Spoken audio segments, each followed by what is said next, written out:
ملاقات میں انہوں نے جو باتیں کی ان میں خاص طور پہ ایک بات تھی، اور وہ یہ تھی کہ کیونکہ یہ کیس جو ہے یہ تلوار بن کے اب اس کے سر پہ ٹنگ رہا ہے، کہ لوگوں کا یہی خیال ہے نا کہ وہ فیض حمید نے کروایا تھا دھرنا، یعنی سپریم کورٹ اور اسٹیبلشمنٹ جو ہے وہ آمنے سامنے کھڑی ہو گئی. تو یہ 28 تاریخ کا کیس جو ہے یہ اب ایک it is hanging in balance.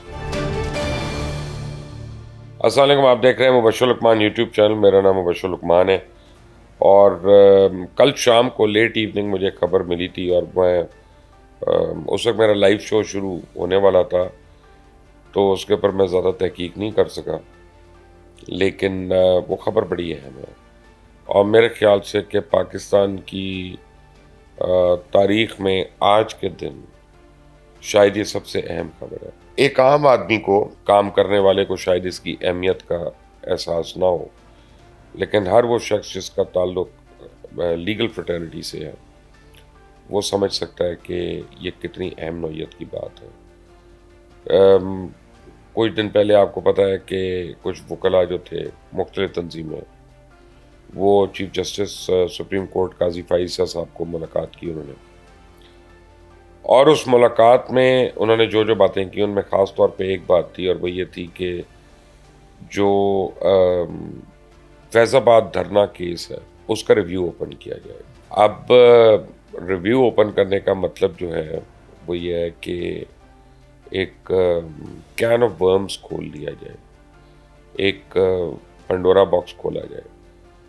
اور میں آپ کو بتاؤں، اتنا شاید ایک جو جیکٹ ہوتی ہے نا، بارودی جیکٹ خودکش بمبار کی، اس میں شاید اتنا بارود موجود نہ ہو جتنا اس ایک کیس کے اندر موجود ہے.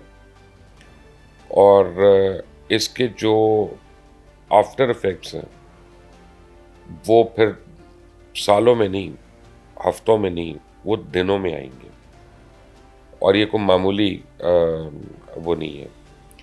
اور پھر اس کے بعد مجھے خیال آیا کہ 2 دن پہلے، یعنی یہ کھل رہا تھا کیس کا، یعنی یہ پہلے بات ہوئی ہے 2 دن پہلے، 3 دن پہلے، کل یہ کیس یعنی لگ گیا کاز لسٹ میں. 28 تاریخ کو چیف جسٹس نے لگا دیا، ان کے ساتھ 3 رکنی بینچ ہے ٹوٹل، یعنی ان کو ملا کر تو 2 اور معزز ججز بھی اس بینچ میں ہیں.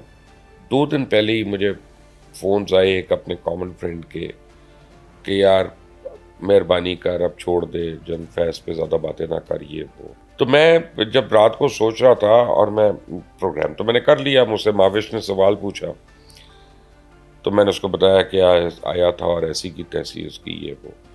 پر رات کو میں سوچ رہا تھا کہ میں تو اتنے دن سے اتنی دفعہ بات کر چکا ہوں، تو ابھی تک مجھے کیوں نہیں جنرل فیض کا فون آیا تھا، یا اس کی طرف سے کسی کا فون آیا تھا. انہوں نے تو نہیں کیا مجھے. تو کل جب یہ کاز لسٹ سامنے آئی تو ایک دم مجھے کھڑک کر کے آیا کہ 24 گھنٹے پہلے جو فون کال آئی تھی اس کی سفارش کے لیے وہ سمجھ آ گئی، کیونکہ یہ کیس جو ہے یہ تلوار بن کے اب اس کے سر پہ ٹنگ رہا ہے، اور یہ سیدھا سیدھا فیض حمید کی، آپ سمجھیں یہ اس کے سر پہ یہ تلوار ٹنگی ہوئی ہے. ہو کیا رہا ہے؟ اب میں یہ پورا جو گنجل ہے اس کو کھول کر عام الفاظ میں، آسان زبان میں آپ کو میں سمجھاتا ہوں. کچھ لوگوں کا خیال ہے کہ قاضی فائز عیسیٰ صاحب جو ہیں وہ ہر کام کر رہے ہیں کہ جس سے ان کے پہلے کیے ہوئے فیصلے جو ہیں ایز اے جج وہ امپلیمنٹ ہو جائے. ہو سکتا ہے صحیح ہو اور ہو سکتا ہے غلط ہو، پر دونوں صورتوں میں قاضی فائز عیسیٰ صاحب جو ہیں ان کے اوپر بڑی بھاری ذمہ داری آتی ہے. اور سب سے پہلی تو ان کے اوپر جو ذمہ داری آتی ہے وہ یہ ہے کہ سپریم کورٹ کے اندر کا جو ماحول ہے اس کو وہ ٹھیک کر سکے. اور ابھی بھی کچھ لوگوں کا خیال ہے جو ان کے نقاد ہیں کہ اتنا صحیح نہیں ہو رہا. مثلا جب فل کورٹ بینچ کی ہیئرنگ تھی اور اس کو لائیو ٹیلی وائز کیا گیا، ہم سب نے اس کی تعریف کی، میں نے بھی کی. تو کل مجھے کچھ وکلاء نے کہا، اور سینئر وکلاء نے کہا دیکھو یار اس میں کتنی ایک ڈیروگیٹری بات ہوئی ہے جو آپ لوگوں کو احساس نہیں تھا کہ ججز بول رہے تھے اور وکلاء کو نہیں بولنے دیا انہوں نے. یعنی کسی وکیل کا کوئی جملہ جو ہے یا آرگومنٹ جو ہے اس کو کمپلیٹ نہیں ہونے دیا. تو اور کیس ان پوائنٹ واز خواجہ طارق رحیم، کہ جب بھی بات کرنے لگتے تھے ان کو ٹوک دیا جاتا تھا. کبھی کوئی ادھر سے جج صاحب بولتے تھے، ادھر سے بولتے تھے، سامنے سے بولتے تھے، وکلا کو بولنے کا موقع نہیں ملا. تو جو 6-7 گھنٹے ہیئرنگ ہم نے سنی، اس میں وکیل کتنا بولے، آرگیومنٹس کتنی آئیں، اور جج حضرات کتنا بولے، اگر اس کو اینالائز کیا جائے ڈیٹا کے طور پہ، تو ایک انٹرسٹنگ انالیسس جو ہے یہ اسٹیٹسٹکس سامنے آئیں گے. اور پھر اس کا فیصلہ کیا ہوا؟ آپ نے 7 گھنٹے کر لی ہیئرنگ، تو اس کے بعد کیا فیصلہ ہوا؟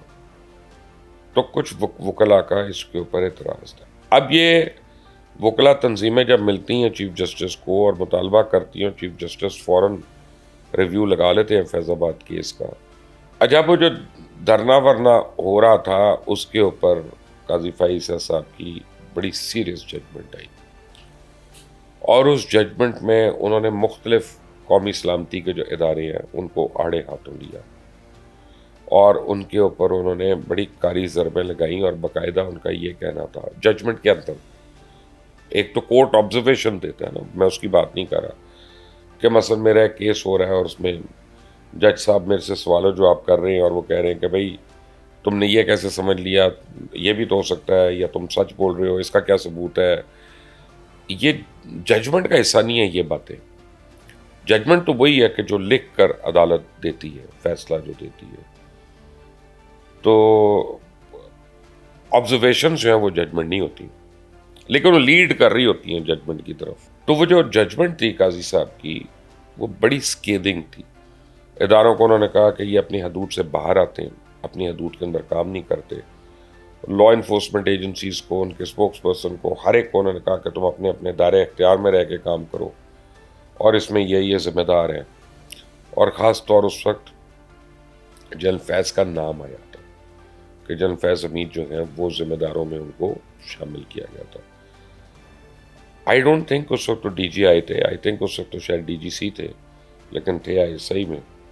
اور ان کی مہر تو ہر جگہ پہ ہے. فیض حمید جہاں پہ بھی رہے ہیں انہوں نے ہر جگہ اپنی مہر تو لگائی ہے.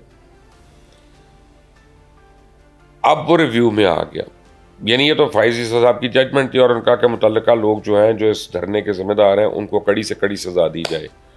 اب یہ آپ کو بھی پتہ ہے، مجھے بھی پتہ ہے، اور پوری وہ کیا کہتے ہیں زبان خلق نکار خدا، کہ لوگوں کا یہی خیال ہے نا کہ وہ فیض حمید نے کروایا تھا دھرنا پی ایل پی کو ساتھ ملا کر، اور شاید اس میں کچھ اور لوگ بھی ہوں. تو اس ججمنٹ میں یہ تھا کہ جناب اس کو کڑی سے کڑی اس کے پرپیٹریٹرز کو سزا ملنی چاہیے. اب اس کا ایک ریویو فائل ہوا تھا. وہ ریویو اتنے سال سے سنا ہی نہیں گیا تھا. وہ مٹی پاؤ والی جو کہانی ہے کہ مٹی پاؤ مٹی پاؤ مٹی پاؤ. اب کل قاضی فائز صاحب نے اس کو ریویو کو ٹیک اپ کر لیا.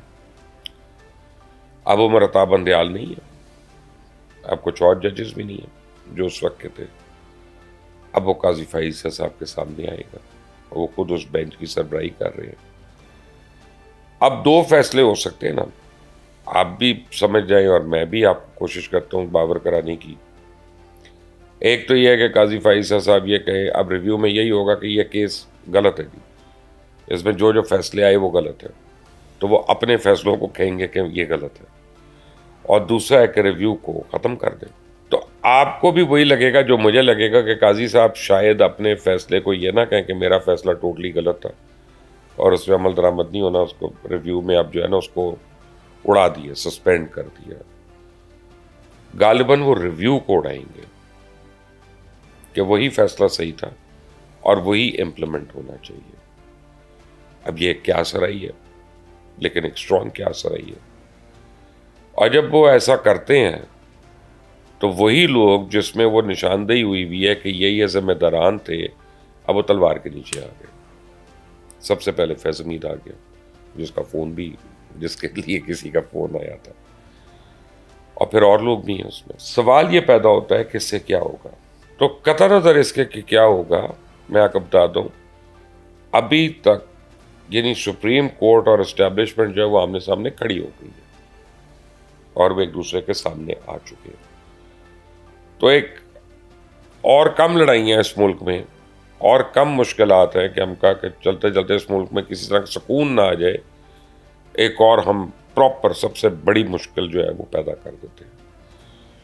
اب 28 تاریخ کو قاضی صاحب نے اگر اس کو ریویو کو ویو آف کر دیا اور انہوں نے کہا کہ اس پہ عمل درآمد کریں, تو کیا اسٹیبلشمنٹ اپنے سابق جرنیلوں کو عدالت کے حوالے کر دے گی, ان کو جیل جانے دے گی, یا ان کا دفاع کرے گی؟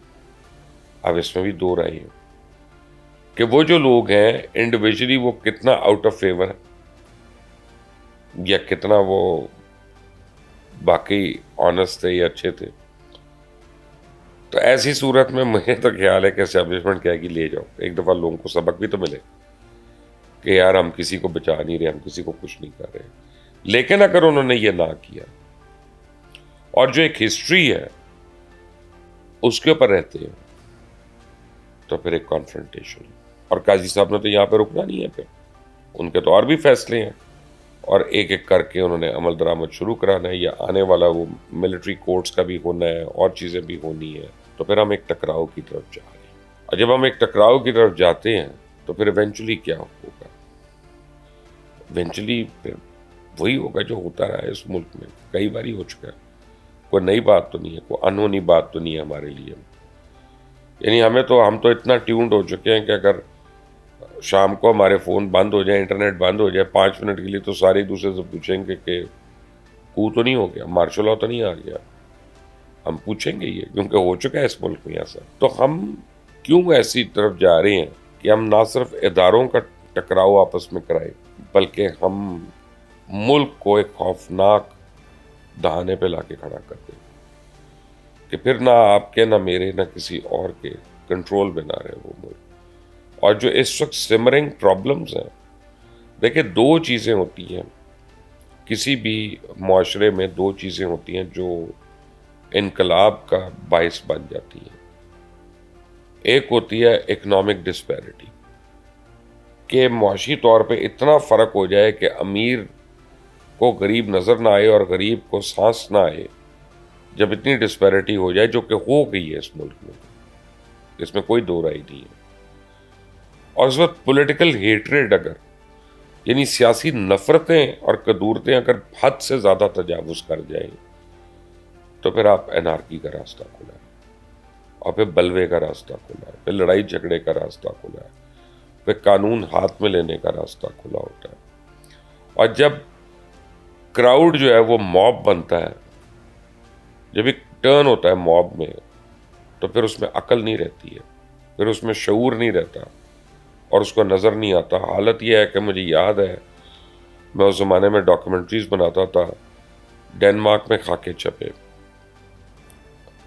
کسی منحوس نے, کسی ملعون نے وہ جسارت کی اور پاکستان بھر میں شروع ہو گئے.